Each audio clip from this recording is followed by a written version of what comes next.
إليسا لام، اللغز الذي حير الجميع داخل فندق سيسيل.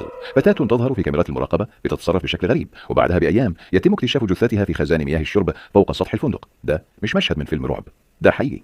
القصة: في يناير 2013 إليسا لام، طالبة كندية عمرها 21 سنة، قررت تقضي عطلتها في لوس أنجلوس، واختارت فندق سيسيل، الفندق المعروف بتاريخه المظلم والجرائم الغريبة اللي حصلت فيه على مدار السنين. في يوم اختفائها لاحظ العاملون إنها ما خرجتش من غرفتها وما رجعتش تكمل إجراءات مغادرتها، وبدأ البحث عنها لكن مفيش أثر. بعد أيام الشرطة نشرت فيديو غريب من كاميرات المصعد بالفندق. إليسا واقفة بتتصرف بغرابة، بتدخل وتخرج من المصعد، بتكلم حد مش باين في الكاميرا، بتحرك ايديها كانها في حاله هلوسه او خوف شديد. الفيديو انتشر بشكل مرعب على الانترنت، والناس بدات تتكهن. هل كانت مريضه نفسيا؟ هل كانت بتهرب من حد؟ ولا في شيء خارق بيطاردها؟ بعد اسبوعين نزلاء الفندق اشتكوا من طعم المياه الغريب، ولما تم تفتيش خزان المياه على السطح تم العثور على جثه اليسا داخله.